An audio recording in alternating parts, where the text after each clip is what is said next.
Today is April the 5th. Today, we go from zero to hero to sorrow.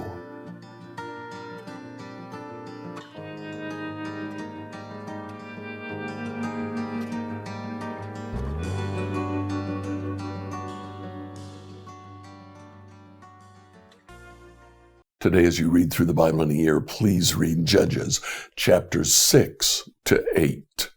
Here we have the story of Gideon. When we're introduced to Gideon, Gideon is hiding in a wine press, threshing wheat. That's not a place to thresh wheat, but it is when you're hiding from an enemy who comes, raids you continually, and takes whatever you have. Well, an angel meets Gideon there and says, "Mighty hero, the Lord is with you." That's chapter 6, verse 12. Gideon says, "Mighty hero, don't you see what I'm doing? I'm hiding from the enemy." The Lord says, "I have called you to lead Israel." Gideon replies, verse 15, "How can I rescue Israel? My clan is the weakest in the whole tribe of Manasseh. I'm the least in my entire family. I'm a zero." The Lord says, "You will be a hero." And over the next 2 chapters, he raises Gideon up. Gideon defeats the Midianites. He does it in a miraculous way. He starts with a large army. He trims that army down until there are only 300 of them. And they go into battle without a sword. They go into battle with a torch and with a trumpet. And the Lord delivers them from the Midianites.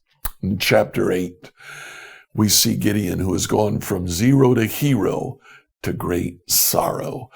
The people of Israel ask Gideon to lead them. He refuses, but he says, "But you can do this for me. Give me a gold earring from the booty that you collected from the Midianites." They did, and there were 40 or 50 pounds of gold. Out of that gold, he made an ephod, possibly a chest plate, possibly a figurine, but it became an idol that Israel worshiped. And Gideon was willing to let that happen. From zero to hero to great sorrow. This begins to show us that the judges were themselves weak and sinful. Enjoy today as you read Judges 6 through 8. The Israelites did evil in the Lord's sight, so the Lord handed them over to the Midianites for 7 years. The Midianites were so cruel that the Israelites made hiding places for themselves in the mountains, caves, and strongholds. Whenever the Israelites planted their crops, marauders from Midian, Amalek, and the people of the east would attack Israel, camping in the land and destroying the crops as far away as Gaza. They left the Israelites with nothing to eat, taking all the sheep, goats, cattle, and donkeys. These enemy hordes, coming with their livestock in tents, were as thick as locusts. They arrived on droves of camels too numerous to count, and they stayed until the land was stripped bare. So Israel was reduced to starvation by the Midianites.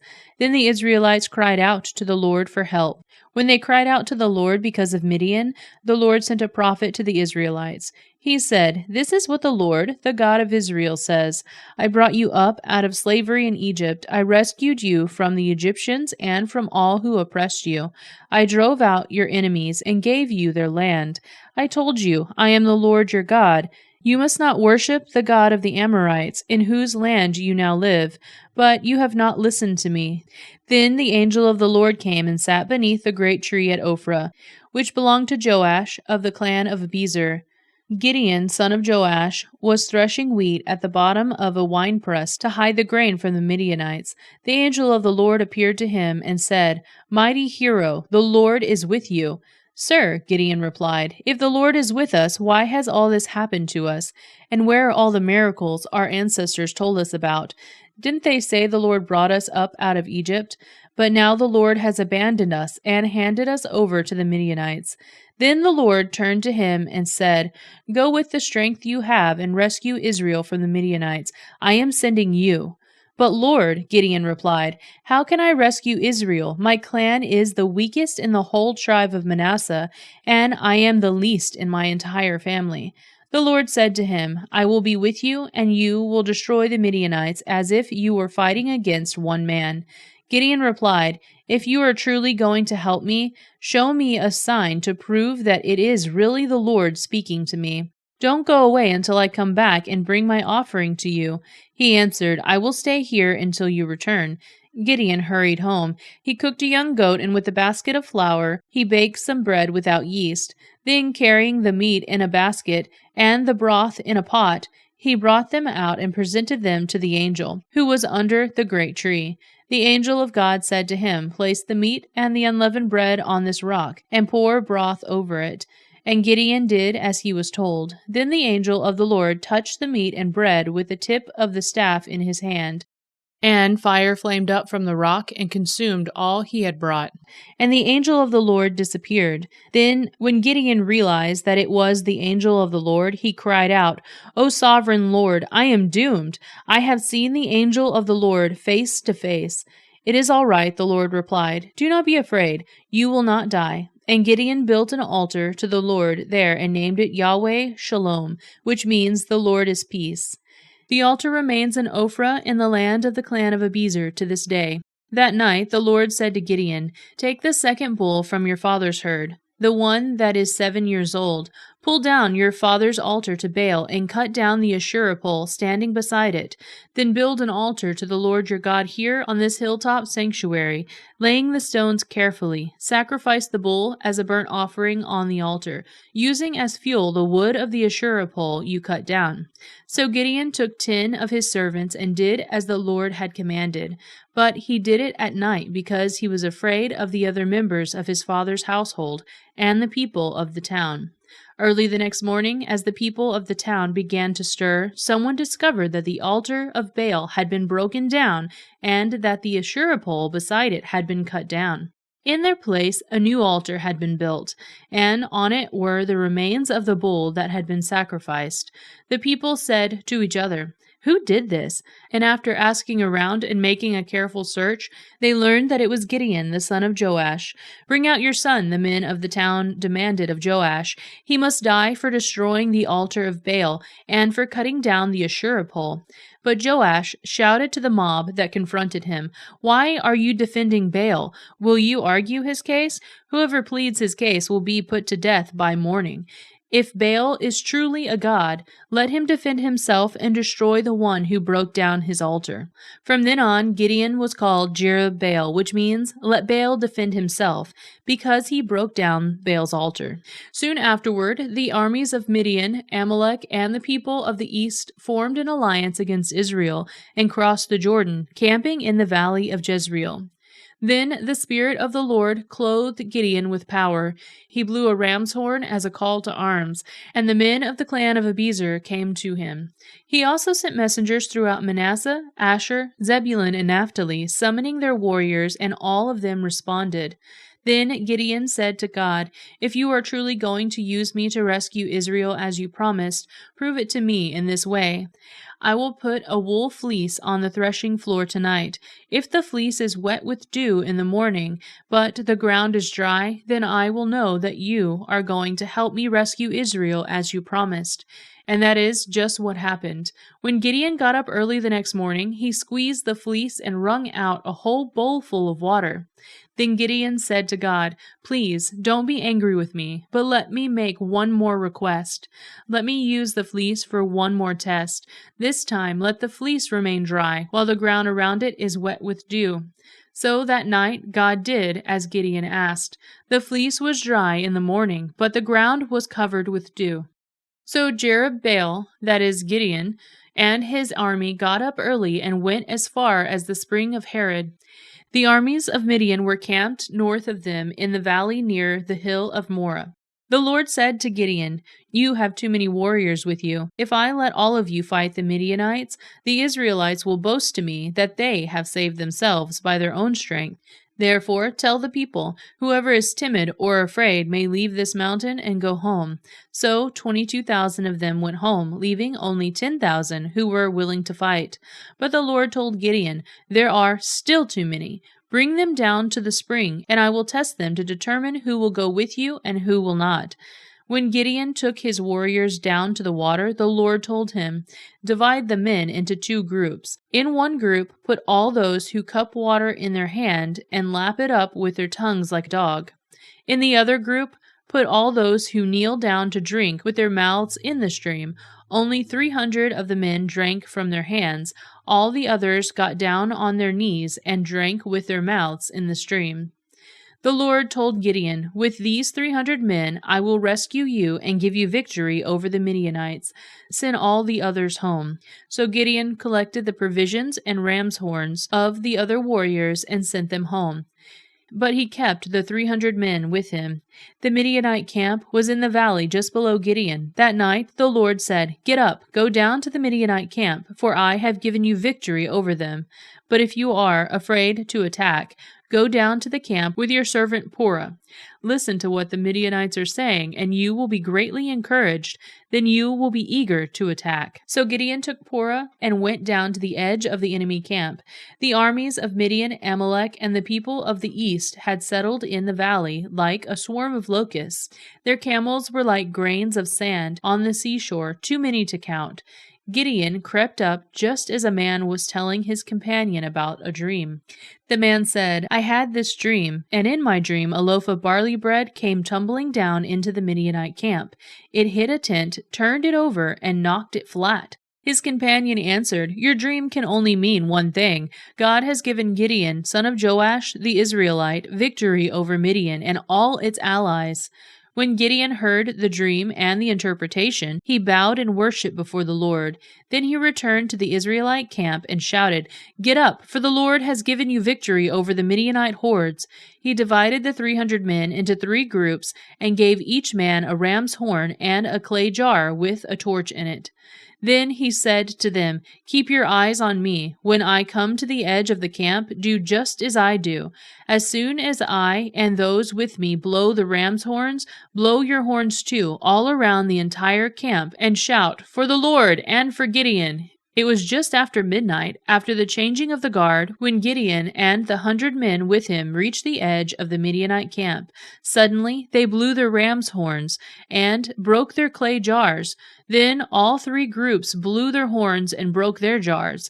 They held the blazing torches in their left hands and the horns in their right hands, and they all shouted, "A sword for the Lord and for Gideon." Each man stood at his position around the camp and watched as all the Midianites rushed around in panic, shouting as they ran to escape. When the 300 Israelites blew their ram's horns, the Lord caused the warriors in the camp to fight against each other with their swords. Those who were not killed fled to places as far away as Bethshuda near Zaretha and to the border of Abel-Meholah near Tabith. Then Gideon sent the warriors of Naphtali, Asher, and Manasseh, who joined in chasing the army of Midian. Gideon also sent messengers throughout the hill country of Ephraim, saying, "Come down to attack the Midianites. Cut them off at the shallow crossings of the Jordan River at Beth-Bera." So all the men of Ephraim did as they were told. They captured Oreb and Zeeb, the 2 Midianite commanders, killing Oreb at the rock of Oreb and Zeeb at the winepress of Zeeb, and they continued to chase the Midianites. Afterward the Israelites brought the heads of Oreb and Zeeb to Gideon, who was by the Jordan River. Then the people of Ephraim asked Gideon, "Why have you treated us this way? Why didn't you send for us when you first went out to fight the Midianites?" And they argued heatedly with Gideon. But Gideon replied, "What have I accomplished compared to you? Aren't even the leftover grapes of Ephraim's harvest better than the entire crop of my little clan of Abiezer? God gave you victory over Oreb and Zeeb, the commanders of the Midianite army. What have I accomplished compared to that?" When the men of Ephraim heard Gideon's answer, their anger subsided. Gideon then crossed the Jordan River with his 300 men, and though exhausted, they continued to chase the enemy. When they reached Succoth, Gideon asked the leaders of the town, "Please give my warriors some food. They are very tired. I am chasing Zebah and Zalmunna, the kings of Midian." But the officials of Succoth replied, "Catch Zebah and Zalmunna first, and then we will feed your army." So Gideon said, "After the Lord gives me victory over Zebah and Zalmunna, I will return to tear your flesh with the thorns and briars from the wilderness." From there, Gideon went up to Peniel and again asked for food, but he got the same answer. So he said to the people of Peniel, "After I return in victory, I will tear down this tower."